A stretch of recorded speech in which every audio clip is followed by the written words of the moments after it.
you ever felt like you're making the same mistake over and over when life gets hard?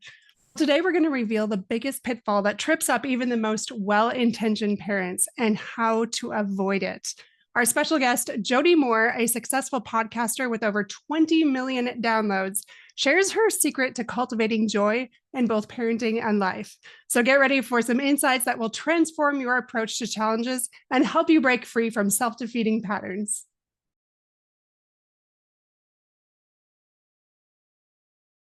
Welcome back to Fulfillment Therapy. Today we have a special guest, Jody Moore, here with us. After earning a master's degree in adult education and training and working in a corporate setting as a leadership coach for years, Jody became a master life coach through the Life Coach School and has helped over 100,000 individuals become happier and more successful in all areas of their lives through her coaching practice. She specializes in helping moms with Christian values and in coaching other coaches to build successful businesses. She's best known today for her Better Than Happy podcast, which has over 17 million downloads, as well as her book of the same title. Excited to have you on today, Jody. Thank you for coming. Thanks for having me, Kendra. I'm excited to be here. Do you mind telling us a little bit about yourself outside of that bio? Bios are so stuffy and formal. And every time someone's reading it, I'm like, is that still current? It is, though. I think you got the current one. Yeah, I have 4 kids myself. My oldest is a freshman in college, down to a 3rd grader. And we live in North County, San Diego, California, with my kiddos, my husband, our dogs. And I found coaching myself, like you said in that bio, I was working in corporate as a leadership coach, but I started seeing the application of it personally for both myself and other people, and really felt called to get the tools to, especially women who are stay-at-home moms raising kids, or men. But I know for myself, I had a lot of friends who were stay-at-home moms at the time. Their husbands would get to go to leadership conferences or other types of things through their jobs where they were growing personally. And these women doing really challenging and important work were not getting that kind of development. And so I started my business to just answer that call for others, but also for myself. My job was challenging at times, but my job at home was way more challenging, and I had fewer resources and support. And so that's what I've been doing for the last 11 years, and I love it. I was actually looking that up. So have you had your podcast for 11 years then? It's been going on 10 years with the podcast now, but I started the business a little bit before that. Yeah.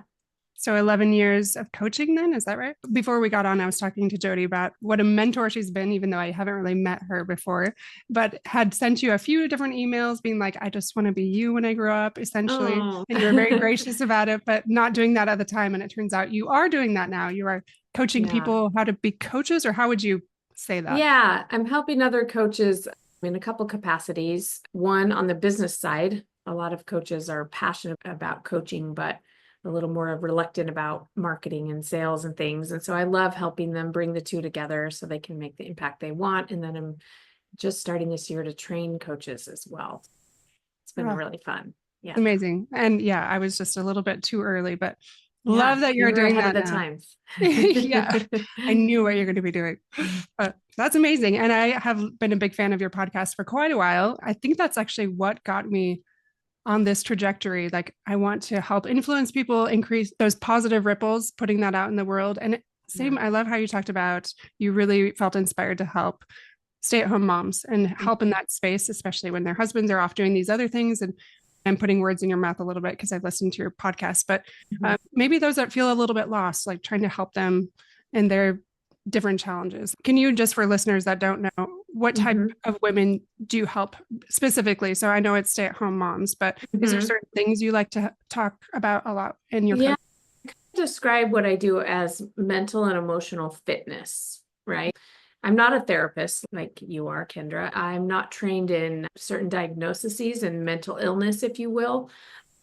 I'm trained in mental and emotional fitness. So like the personal trainer at the gym wouldn't be able to put your arm in a cast if you had a broken arm, but can certainly help you strengthen your physical health and thereby hopefully prevent future injuries, and also just improve your quality of life.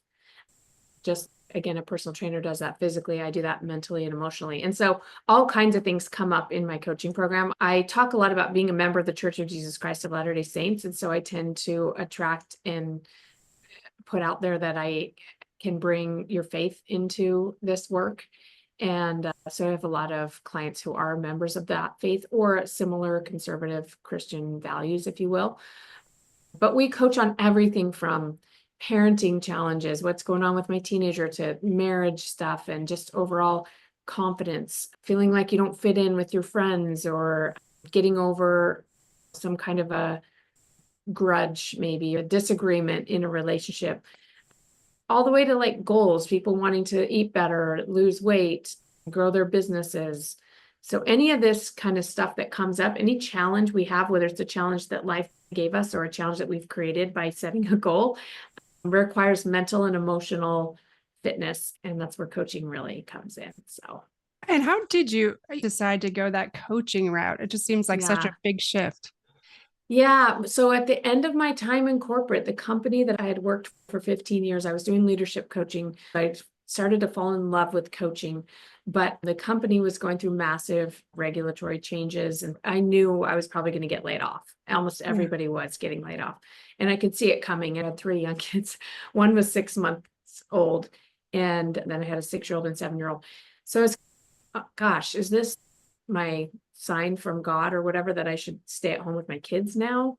And so I lost my job. I was trying to stay open to what is the next thing that I'm meant to do, and ended up going through coach training because that was the only thing I knew I was passionate about. Mhm. And once I got through that training on the other side of it and learned a little bit about what it looks like to open a coaching practice, to build a business, to get clients, it seemed doable to me. It seemed hard, but I could see how the dots connected. And so I just dove in more than anything out of a passion project and needing something to challenge me and fill my time. And it turns out there were a lot of women out there who really resonated with the work. And so it was rewarding and fulfilling enough that I just kept going. Yeah. Yeah. And I don't know, maybe I just wasn't in that space enough to really be aware yet. But when I first started listening to you, I remember thinking, wait, what is this life coach stuff? I'm not really sure what Oh, this is yeah. all about. Did you get it in the beginning when it was just becoming a thing? People still think that about it, to be Oh, honest. I really? still get a lot of funny looks when you say you're a life coach. And the reason why is because it's not regulated, right? As a Mhm. therapist, when you say you're a therapist, that means I know that you've been through really rigorous training and certain requirements, and then you're operating within certain guidelines to be able to do what you do. And so it gives you credibility there alone, on top of, I'm sure you're great at what you do, but you're a regulated industry, right? Coaching is Mhm. not that, which means anybody can say they're a coach. We don't really know what that means because there's no Mhm. restrictions, there's no required training. And so it's normal and even healthy that we would be a little skeptical of it because there's no regulating body. So I always tell people, when you're going to hire a coach, you need to really learn about their philosophy of coaching. Coaches should be putting content out there anyway to help people, just like you're doing as a therapist. But we want to help people in today's world. There's no reason not to share what you know. It helps build your business, and it helps the people who will never be able to pay you even. So Right. you want to listen to coaches. You want to make sure that you like their philosophy. You want to make sure that they seem to have some kind of experience or training or something that gives them some tools. And so, yeah, I would say when I got into it, it wasn't very well known within like the world of the LDS church anyway. It was Right. very, what? um, Exactly. I think that has shifted a little bit, maybe, but yeah, it's still an odd thing to say. And like I said, rightfully, people should be a little skeptical when they hear that. Yeah. Honestly, Jody, I think you're one of the reasons why we do know about it in the Latter-day Saint community is because you put Oh, it out thank there. We're like, you. okay. Thank you. Yeah. Appreciate I mentioned that you have a podcast called Better Than Happy. Can you just tell it. us briefly what you think is actually better than happiness and how we can get Mm, more of that in our lives? yeah. So this title, my podcast has been through a couple of different titles because I'm not good at choosing names, to be honest. So I just pick one and then I give myself permission to change it. And so I landed on this one, I don't know, maybe 5 or 6 years ago, that I really like. I feel like it really encompasses what I teach, which is I'm all for happiness. I'm all for people pursuing happiness. Happiness is certainly better than a lot of other alternatives. Specifically, being happy is better than making a lot of money or being really skinny. You don't want to pursue things at the expense of your happiness. But I feel like happiness is not also necessarily the end game. I think what's better than happiness is growth. Growth requires discomfort and mistakes and being challenged at times. I think what's better than happy is because I mean, it depends on what your definition of happy is. I heard this definition of happiness that I really liked, which was that feeling that you don't want anything to be different than it is. And I can relate to those feelings in moments. I had an experience just the other day. I was at Disneyland with my kids, which is supposed to be the happiest place on earth. But I was noticing how there were a lot of people walking around the park with their cell phones on, like videoing just what it looked like to walk through the park. And I was thinking, are you really going to watch that later? But anyway, they wanted so much to capture the feeling, right? And at this one moment, there's a gentleman in front of me holding his phone up high in the sky, trying to capture just walking through this crowd because the sun was setting. And it was really beautiful. It was just like the perfect temperature. The sun was going down. We're in this magical place. And I had this moment of it's so amazing to be alive right now. I just am so happy to be here on planet Earth. I'm amongst all these people. I don't know these people. We all have different challenges and things, but right now the sun is going down. It's making this golden glow in the sky. We're walking to ride in a roller coaster or something with my family. Like in that moment, happiness. I didn't want anything to be any different than it was right then. Yeah. That's such a beautiful feeling. But imagine if we just felt that way all the time. It would actually become really boring and we wouldn't even be able to appreciate it. So, right, moments after that, we get to the credit coaster. My 11-year-old son had just built up the courage to ride it for the first time ever. And we'd gotten the fast pass and we were going to get on this ride and we're about to board and they say, sorry, the ride is closed. Everyone please exit. So in that moment, now you're like, oh man, what if we don't get to ride it? And we were just here and how are we going to get our fast pass back? And of course, there's something we want to be different. Now that is also natural, healthy, normal. If we never wanted anything to be better or different, we wouldn't innovate. We wouldn't come up with creative ideas. We wouldn't have any reason to reach out and connect with one another. And like I said in the beginning, we wouldn't grow personally. So what's better than happiness is allowing for both. It's allowing for the moment of right now, this is perfect. I don't want anything to be different.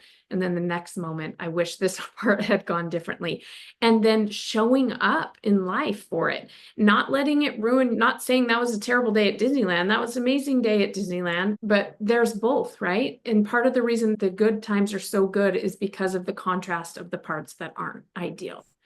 And that's what I'm trying to help people really embrace with better than happy.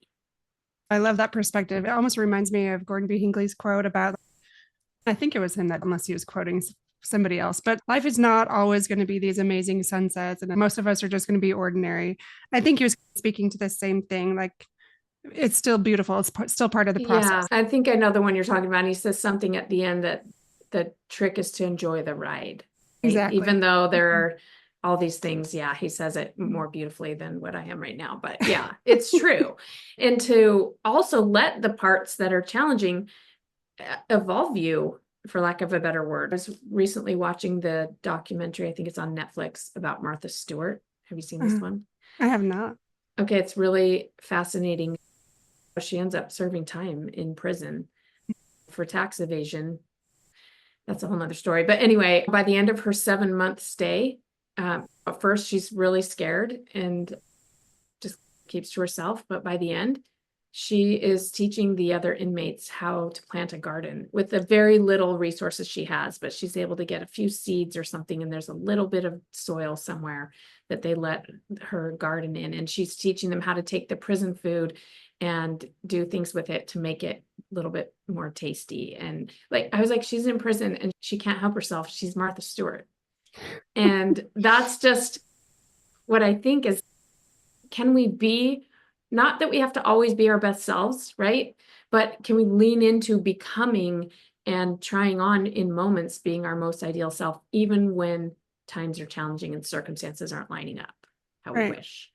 Viktor Frankl talks about that. Like, obviously, most of Yes. us will not be in a Holocaust or any of those things, but really that blooming where we're planted concept.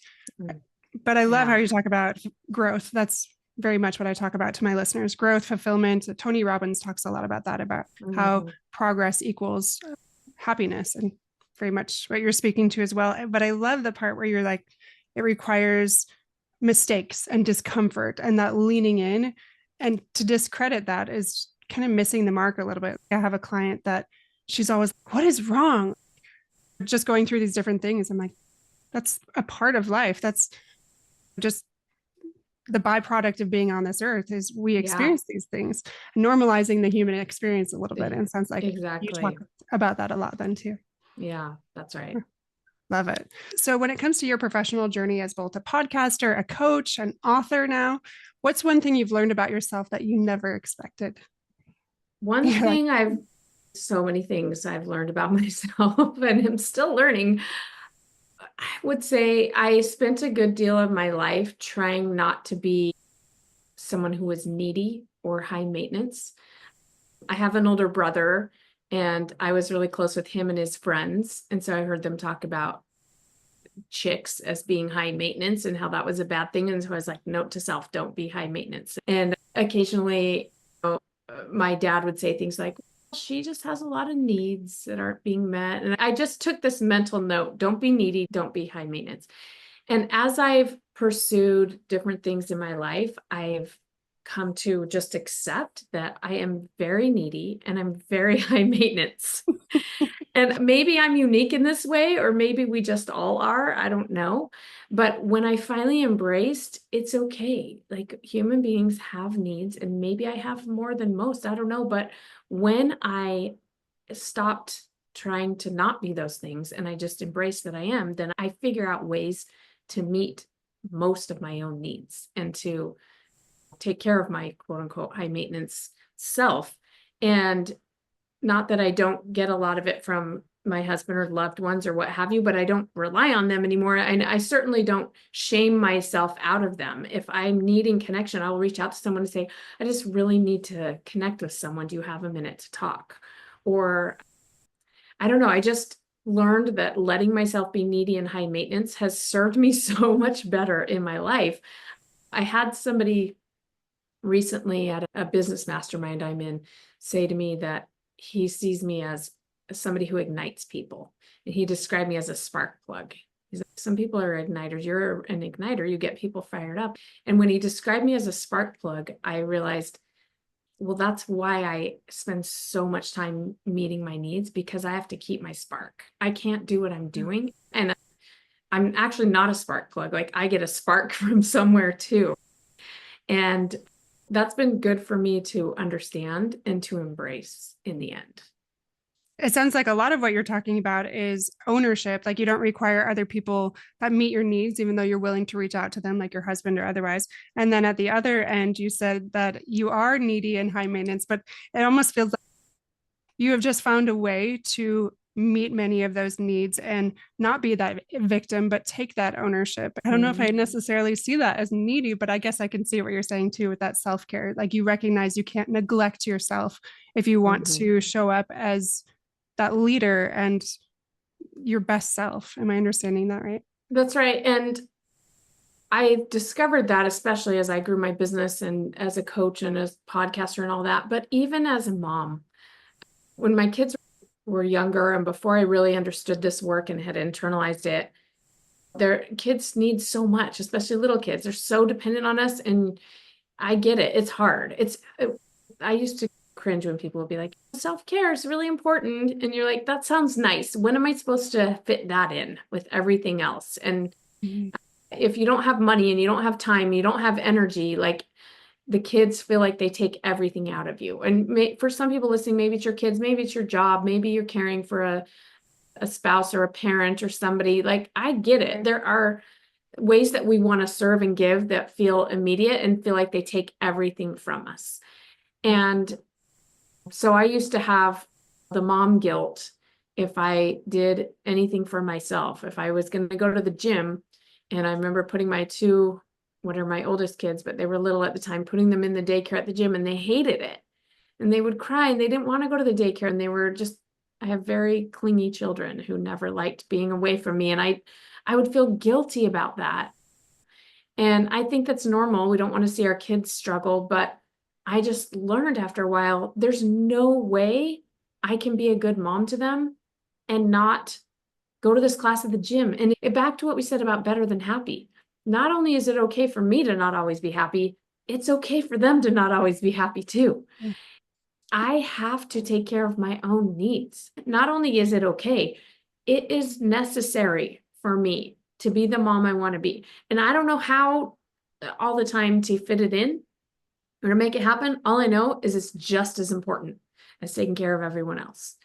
And for me, I label it needy because I used to have such a negative association with that word.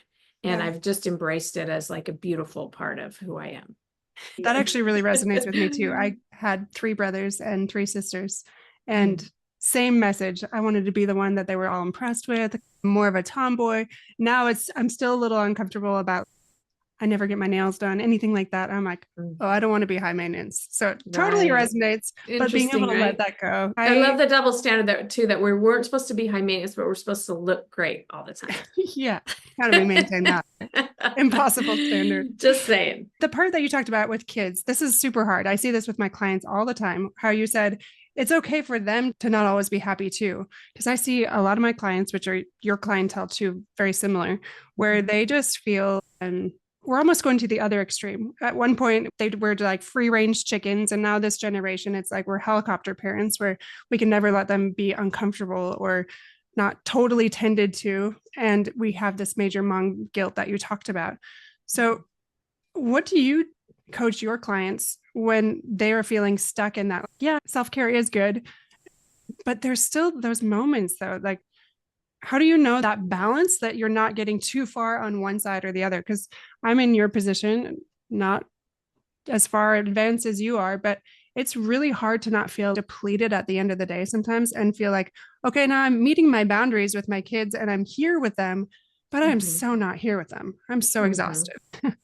Anything you could say to that? Yeah. I don't think we ever do know exactly if we're doing it right. I just think that, like, I used to think the order of priorities was I take care of my kids and my family and my house, and then me too. I matter too. But I flipped it instead. I'm like, first I take care of me. And when I go to plan my day or my life or to decide whether or not to say yes to signing up for another sport or a play date or whatever it is, it starts with me and what I need. That goes in my calendar first. And then I go to, what do I have the time and capacity and resources to be able to do for my family? I still am able to give them way more because I'm a spark plug showing up instead of a burned out match showing up. And that's just, for me personally, the way it works best. I do think that, in answer to your question about how do I coach clients and things, they're personal decisions, right? So it's not to say that my approach is best for everybody by any means. What I have people do is stop and take a look at, what do you feel when you think about it that way?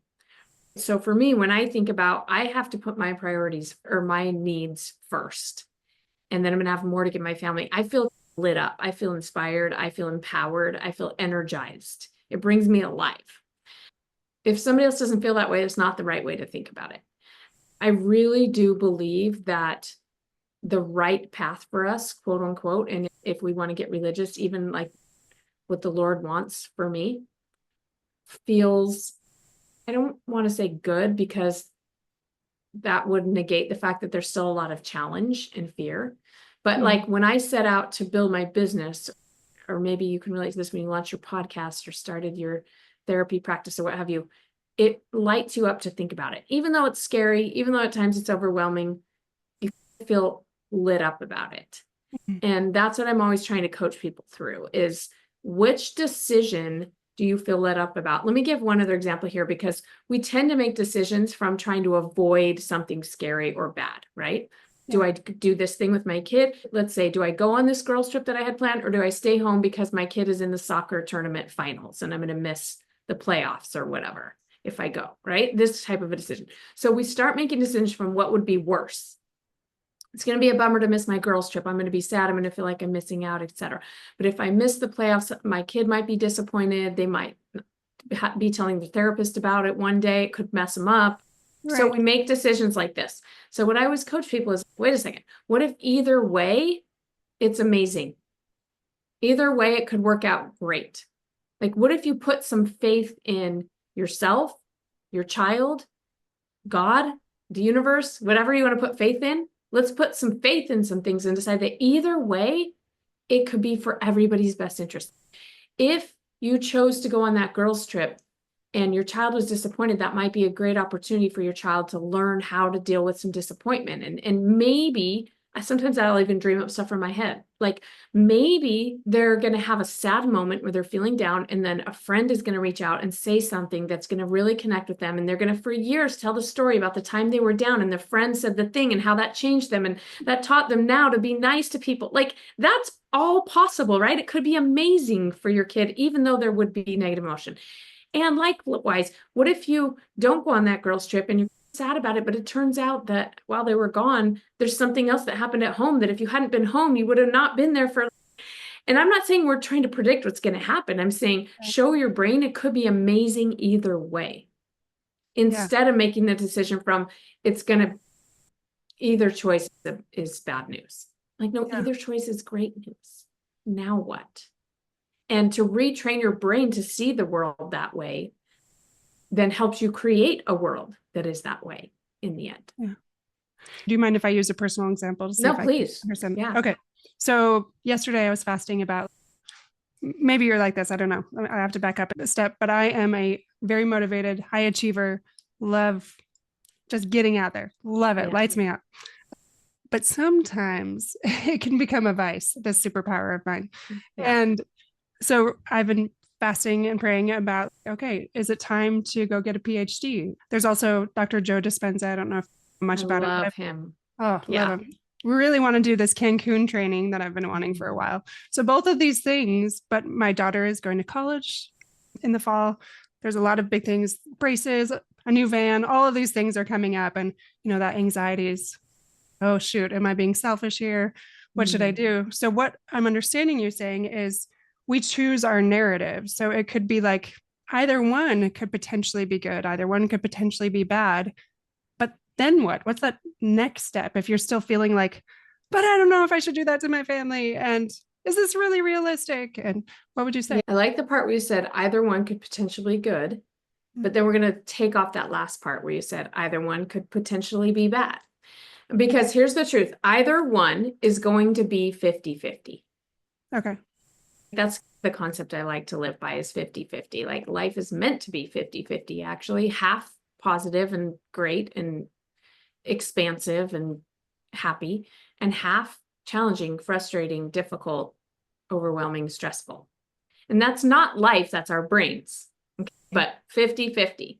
So that includes for you, and that includes for your family, and all the people in this story, if you will, this situation, this scenario.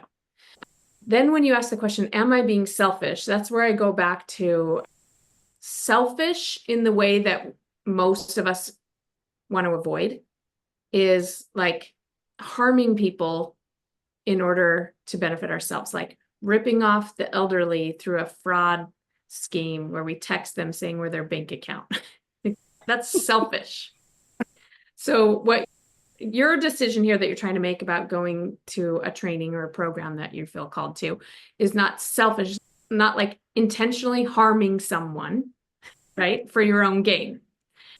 If it's the kind of selfish where you're like, I'm putting my needs at the forefront in this decision, and some of my family members may have to make sacrifices or may feel some emotion about it.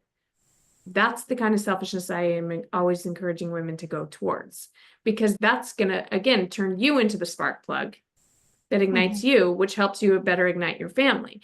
Now, does that mean the answer is always go to the Cancun thing? Not necessarily. But again, I would ask you, like, which one lights you up, if it could be amazing either way. And by amazing, opportunity for growth, opportunity for expansion for you and your children and your husband. Yeah. Then which one do you choose? I'm totally leaning towards Cancun and PhD. Yeah. And I also know there's a price to, have you heard of how a lot of people get divorced during advanced degrees? Oh, no, I didn't know this. But this is also a thought, and I know what you say about thoughts. Your approach kind of reminds me of CBT. Do you know cognitive behavioral therapy? Yes. Yeah, that's right. Like yeah, you can control your thoughts. Yeah. And knowing that, if the stats say there's a high level of divorce during advanced degrees, okay, good to know, but that all the more reason to decide, what if I used my PhD time to grow closer in my marriage? What if we used it? Because that means it's challenging, right? It's challenging to have one person in school that long and devoting themselves to something and maintain your relationship. But when challenge comes up, that's when we have the potential to grow even closer. And the therapist side of me is like also counseling myself, like you can choose whether if you want to be fear-based or otherwise. That is helpful though, like having somebody to talk through it. Another question I have for you, really, Jody, I have a lot of questions for you, but I know we're limited. But just in your life, like you really do, very similar to what I was just saying, have your hands in kind of everything. How do you not overdo it? And when you do, what does course correcting look like for you? I am pretty ambitious and driven, and I like to go fast. So I like to see what's possible. But one of the things that helps is I'm not a perfectionist. Mm-hmm. So there are times when I have to let something be good enough and walk away from it. I definitely have found myself over the last year probably overdoing it in certain ways where I can feel myself get run down and tired and start to not have as many ideas and start to become resentful. And that's always a sign to me. And I'm not perfect at not doing that. But I will say I try to keep things simple. I don't make it perfect, first of all. Nothing's perfect. My house isn't always spotlessly clean. I'm not perfect at any of it.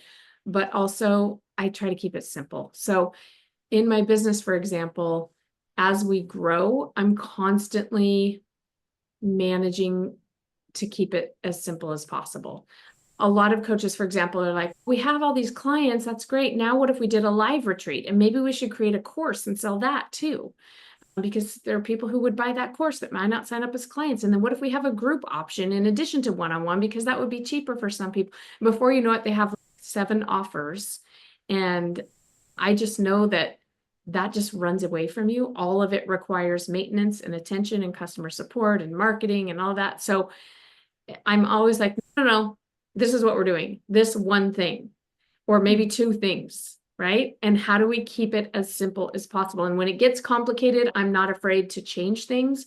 I'm not afraid to stop doing what we've been doing or start something brand new or cancel it or refund money even. I've done all of these things before in the name of, nope, I just realized that's going to get too complicated and I'm not willing to do that because I do value spending a lot of time with my kids while they're home and other things. So simple. Even my home routines, I try to keep as simple as possible, like dinners, for example. I'll have routines like Monday night is Italian, Tuesday is Mexican, Wednesday is some kind of meat, Thursday is breakfast for dinner, and Friday is pizza. And then I just switch up, what do we have? Because I know that the decision fatigue and the amount of options that my brain has are what ultimately wear me down. So I'm constantly like, how do we simplify all of this? Yeah. I think that's a space that I'm in my life too. When it starts to get cluttery, you're like, okay, course correcting, something has to change. And you reminded me when you talked about that, like it's good enough to have that be work. The first time I heard you talk about that, you're the first one that talked about it. That I remember listening to, and I was like almost offended. I was like, yeah, what? I love that. People do feel that way. Yeah. No, that is not okay. But that is really the way to go. Otherwise, you get stuck and you don't really progress if you're just seeking that perfection. And I didn't even realize what a perfectionist I was until I started practicing that. Not to be, right? Like in school, they're like, first we were always told, try to get A's. And then we got wiser and started saying things like, it doesn't matter as long as you tried your best, just try your best. And I've taken it a step beyond that even. And I'm like, really, your best is not necessary on most things. There's a couple things. And sometimes when you're going to want to put your best in, but you don't always have to do your best. Did you know this? There are certain things where just good enough is good enough. And that's really hard for people to wrap their heads around sometimes because of how we've been conditioned. Absolutely. So what do you say instead of try your best? Or is there a phrase you say to your kids? Yeah. So my kids will come to me sometimes and show me like their, they want to show me their grades or whatever. And I'm like, that's so awesome. But if they've gotten all A's, I say things like, wow, it seems like school is a little too easy for you. Should we move you up a grade? And they know I'm kidding, but I use it to go, just remember, I'm so proud of you. Good job. I'm proud of how hard you've worked and everything. But just remember, there are going to be times in life when you're doing something hard enough that you can't get the A, or that doesn't feel like it needs your full effort. And that's okay too. And I just try to cushion it with things like that. I have a daughter who is very driven, and she'll be like, I think I should take this AP class, for example. And I'm like, okay, maybe. Why? Let's talk about it. And in the end, she just thinks she should because she can and because all of her friends are doing it. And I'll always say, if you want to do it, I totally support you. But I don't hear a reason. Like, she's going to hair school next year. You might need that history credit one day, but you don't right now. And I'm happy to pay for the history credit and go through the class when you get to college if you want to just relax and have a little bit more fun your senior year instead of taking that AP class. Like, I'm trying to help her make decisions from a bigger picture rather than just because I could, I should. Because I don't think that has served most of us in the end. And now there are some people who maybe are not putting in their effort and maybe they need more of that message. But I know, especially as women and as high achievers, we tend to take it to a place that doesn't always serve us. So I just think making the decision from a full big picture, what are we actually trying to do? What is our reason why? And getting that deeper level and really exploring it, just instead of just going along with what people are doing, whether it's our peers or the culture or whatever that is, exploring that. That's right. I appreciate that. Jody, you've helped a lot of people through some major challenges, done a lot of coaching. What's the biggest mistake that you see a lot of people make when things get really hard? The one I see the most, and maybe this is because by the time people come to me, they usually have listened to my podcast a little bit or read my book. And we have a lot of people teaching really amazing tools about the power of thought work and self-help and all of that. And so I think the biggest mistake I see is that people take tools and they turn them into weapons and start using them against themselves. So we do this with therapy or coaching. We also do this with religion or just good advice, nutrition advice. We take what is a useful tool, and I always say it's like taking a pair of scissors, which is really useful if you want to cut paper or something. But then we also can actually injure ourselves with scissors if we're not careful, really easily. And we can harm others with scissors.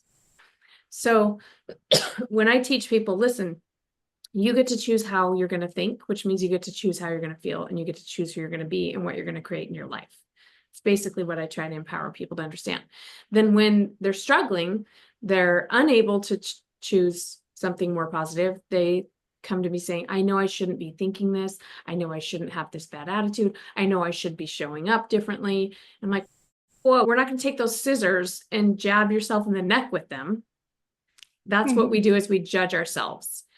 We do it with religion. I know I'm not supposed to make that choice, or I'm supposed to have a good attitude about my church calling or whatever I'm supposed to. It often sounds like that. Or they'll come to me wanting me to coach them out of it.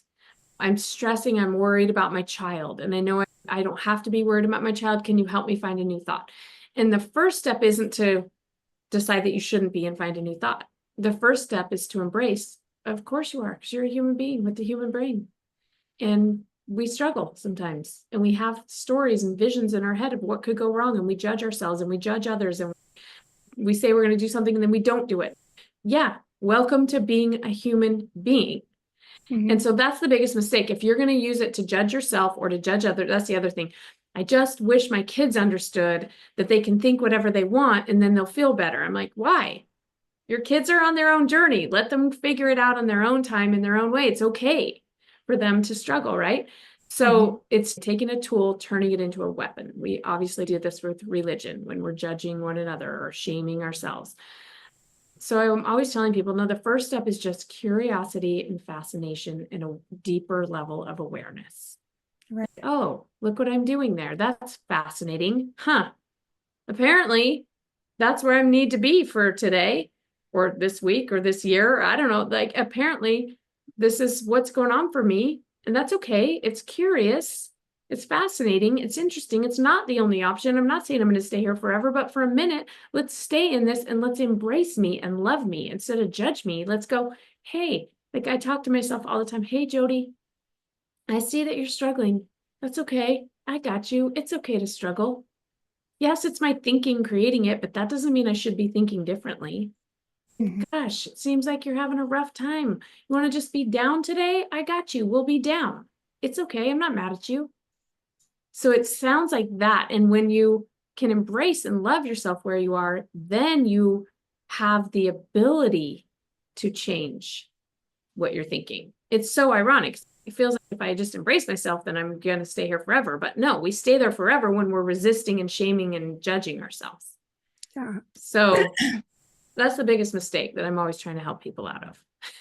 I think it's really interesting that you said that because that's essentially what I do in counseling all the time. But your inner voice is like the me in session where you had that empathy, that unconditional love, that curiosity. You're Yes. normalizing the human experience.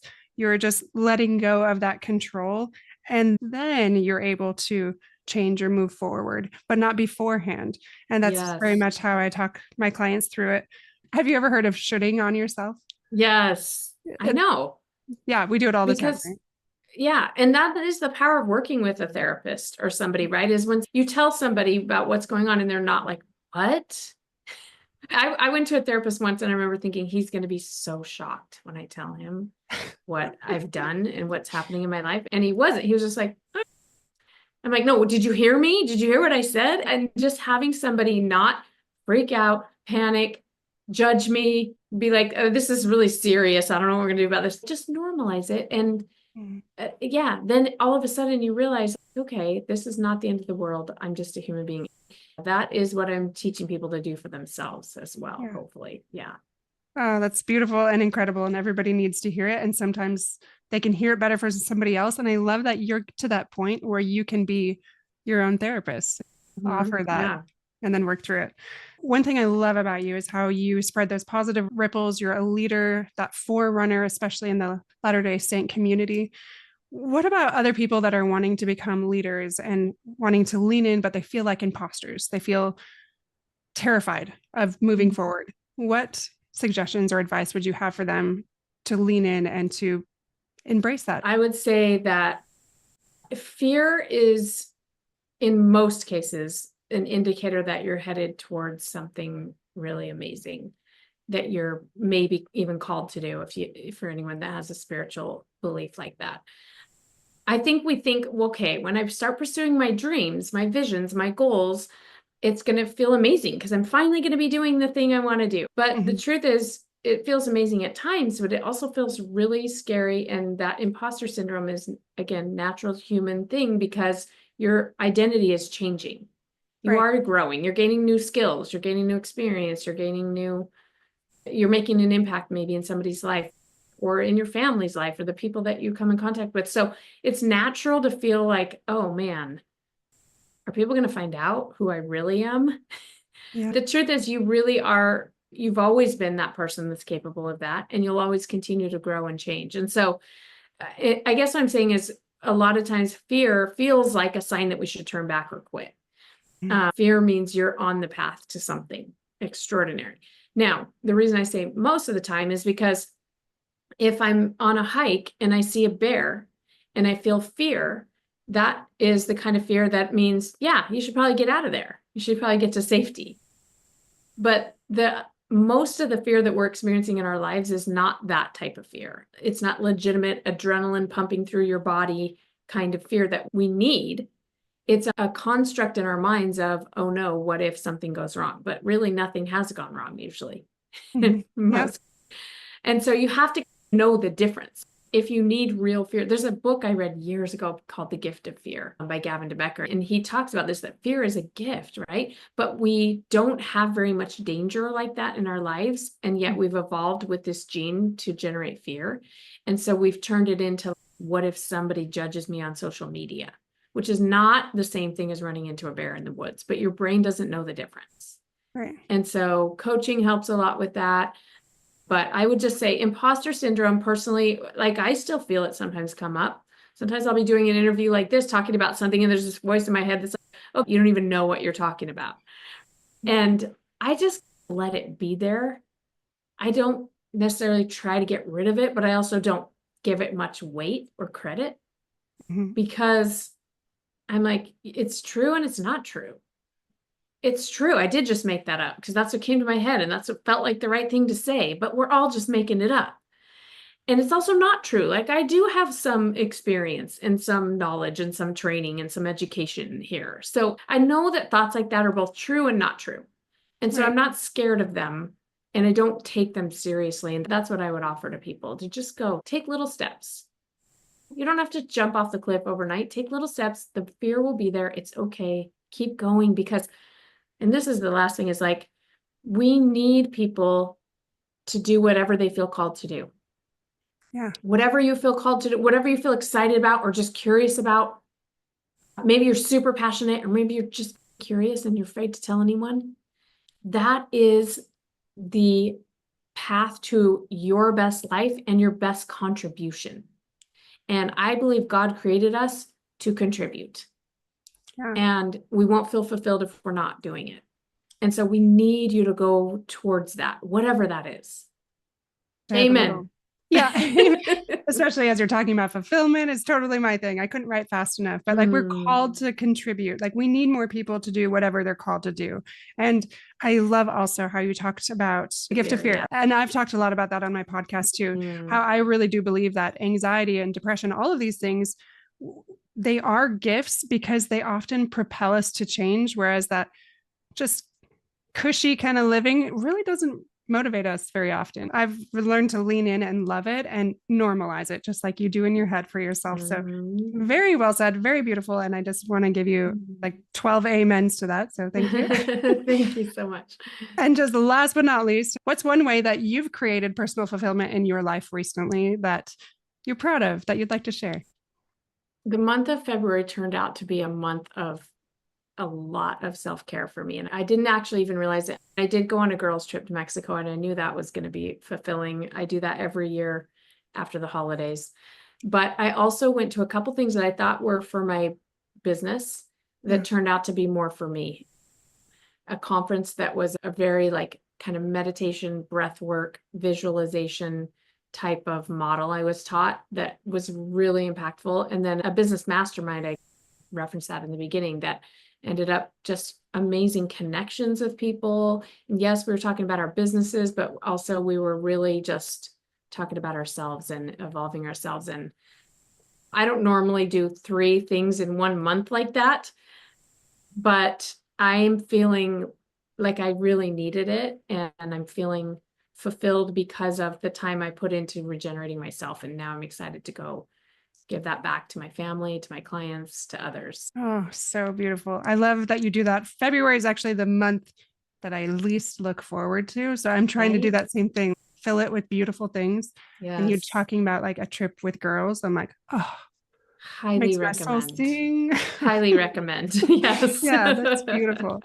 Thank you so much, Jody, for coming on the show and sharing some insights, some wisdom. I wrote down so many notes. I don't even know where to start, but I think I want to end with how the definition of happiness that you said, happiness is that feeling that you don't want anything to be different than it is. And do you feel like you are there right now? Do you feel like or you try to be anyway? I feel that right now in this moment. Yes. I try to be there. Yeah. It's a beautiful feeling. Great definition. And where can we find you, by the way? You can find me at Jody Moore Coaching, and you can find my podcast is Better Than Happy. We'll put that in the show notes and your book as well. They can find that on Amazon or your website called Better Than Happy. Thank you. Thank you.